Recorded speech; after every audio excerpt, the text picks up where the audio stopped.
programa L'Chaim tem o apoio cultural das Casas Bahia.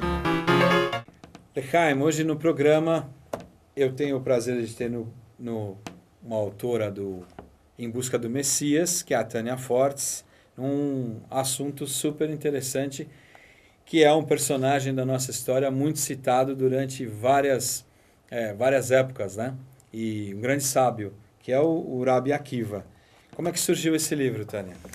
Então, eu fiz meu doutorado com a supervisão da professora Rivka Berezin, e a gente estava buscando temas, e como eu tenho também formação em literatura, eu gosto muito das lendas que tem no Talmud.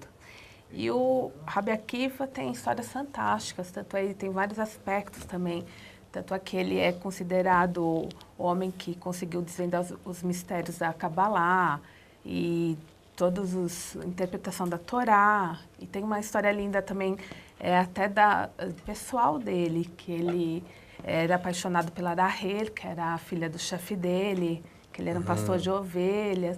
Então, tem lendas maravilhosas. Então, eu decidi fazer o livro por causa dessas lendas. Mas aí... Ele fez alguma coisa para ficar com a Rahel, não é? O pai não aceitava? Ele não aceitava, sim. Ele era assim, a lenda diz o seguinte, ele até os 40 anos de idade, ele era analfabeto. Ele não sabia nem ler o Aleph Bet. E era muito pobre, ele era só pastor de ovelhas. E ele trabalhava para um dos 3 mais ricos da cidade de Jerusalém, que era Kalba Shavua. E ele tinha essa filha muito linda, chamada Rahel, filha única. E ela se apaixona por ele. E o pai fala, não, você não vai casar com um pastor de ovelhas, meu funcionário. O que eles fazem? Eles fogem e casam.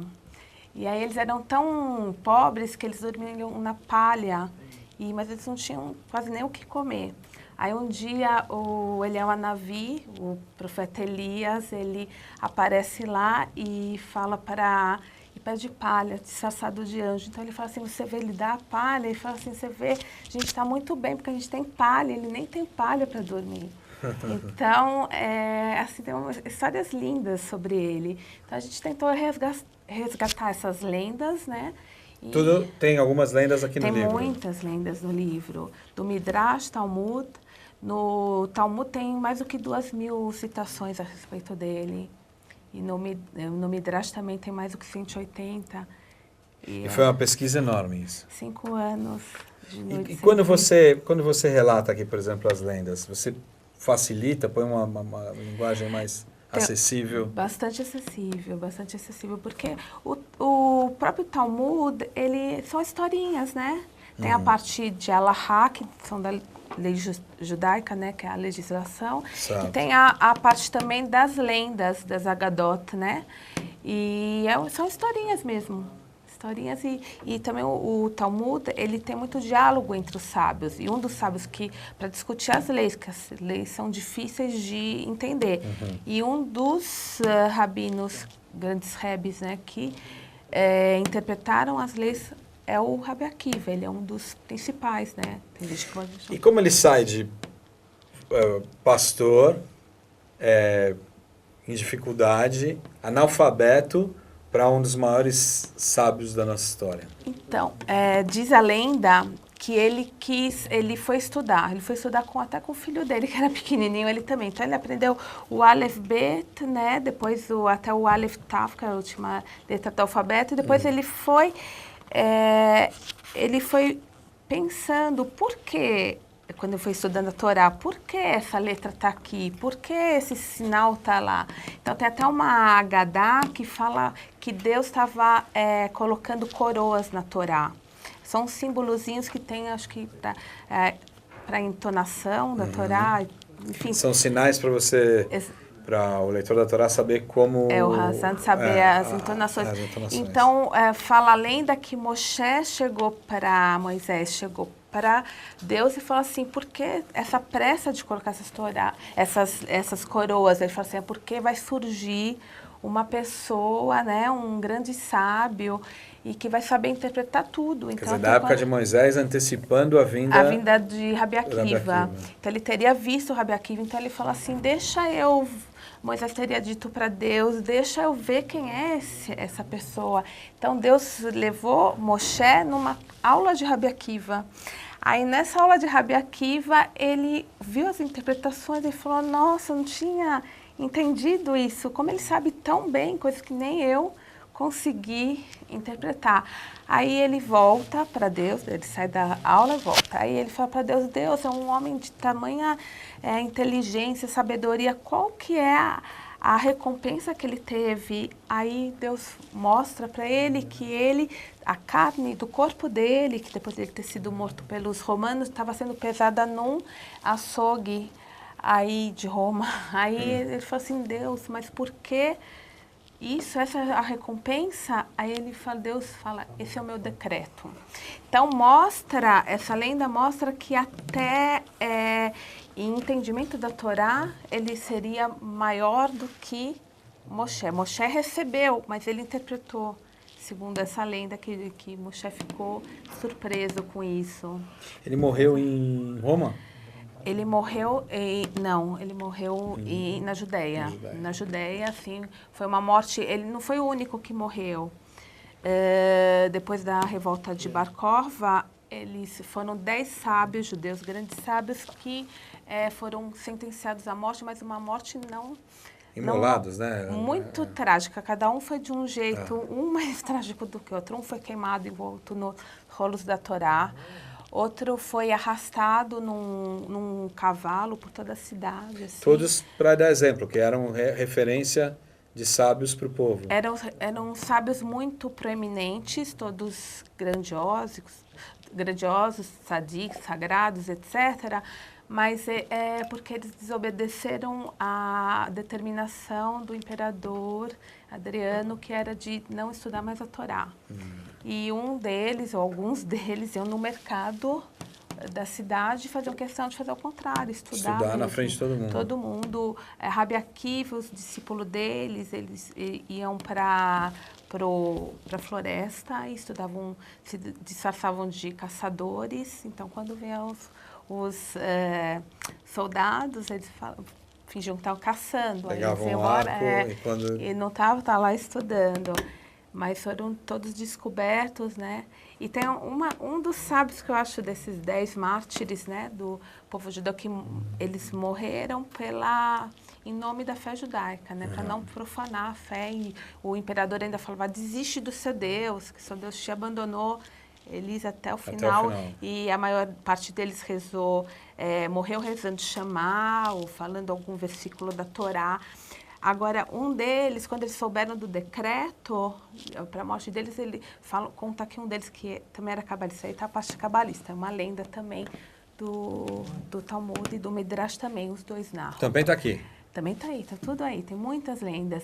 Um deles se envolveu no Talit, o Rabi Ismael, e ele subiu aos céus. Ele pronunciava o tetagrama, que era o nome de Deus, que pronunciava para nós, que nós nem sabemos, e ele subia, era elevado para os céus. Aí o céu encontrou o anjo Gabriel. Ele falou, é verdade que a gente vai ser morto, não dá para cancelar esse decreto? Aí ele fala, não, já está selado, se não tivesse selado por Deus, não podia voltar atrás. Aí ele fala, por quê? Aí ele fala que é porque na Torá diz que um homem que vende uma pessoa inocente para ser morto tem que morrer também, a pena, né? Se sequestra uma pessoa para ser morta, essa pessoa tem que morrer. E os irmãos de José, antes de ir para o Egito, pegaram ele e venderam por o preço de um par de sapato. E tem toda a história que depois ele conseguiu ser um grande líder também do nosso Virou o povo. jogo.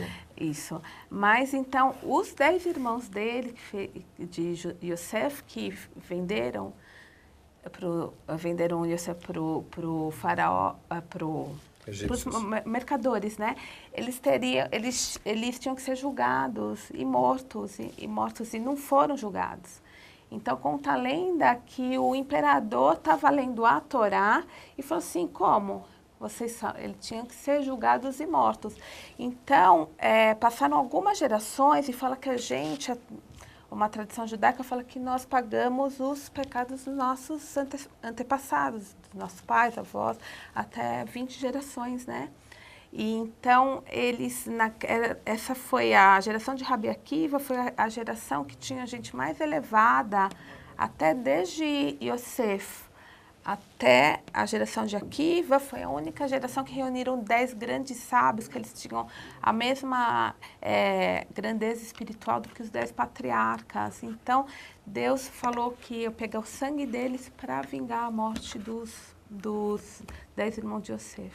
Aí eles ficaram, por um lado, orgulhosos, falaram assim, nós somos grandes a ponto de ser sacrificados como um grande nome. Nós somos comparados aos patriarcas, mas por outro lado eles iam ter aquela morte horrível. E aí esse Rabi Ismael voltou e contou para os colegas dele que realmente eles iam ser mortos. Aí ele era um dos homens mais bonitos do mundo.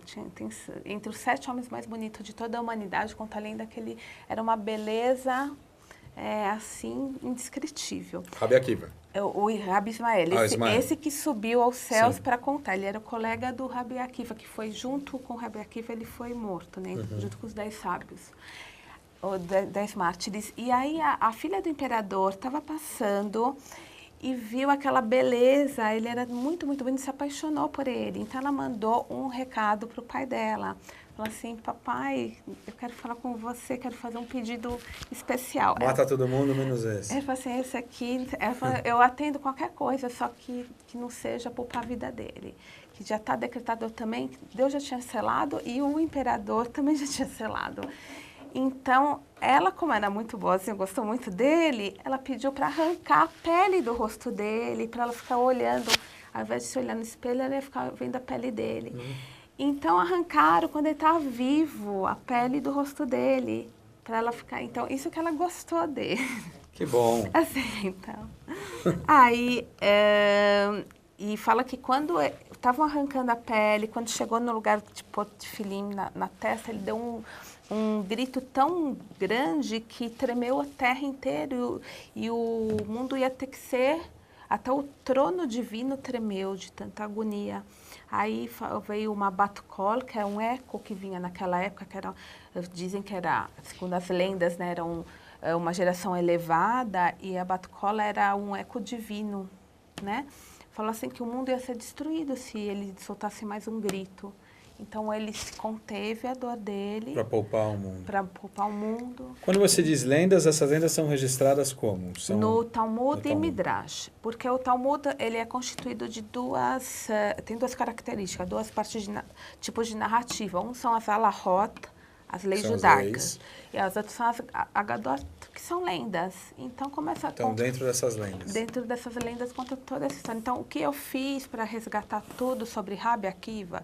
Não resgatei todas as situações, mas a gente fez uma seleção. Aliás, esse livro é um resumo de todo o meu trabalho. Tem muito, muito mais material que eu fui editando, né, até chegar... Que não ia ficar bom nem comercialmente para você. Não ia ficar... Você fez uma seletiva. Seletiva, exatamente. Assim, para chegar nessa questão do Bar Kova, né? Em Busca do Messias, da Tânia Fortes, a gente vai continuar aqui conversando. Nós vamos agora dar um break e ver o humor judaico. Então vamos ao humor judaico, a gente volta com a Tânia Fortes, autora do Em Busca do Messias.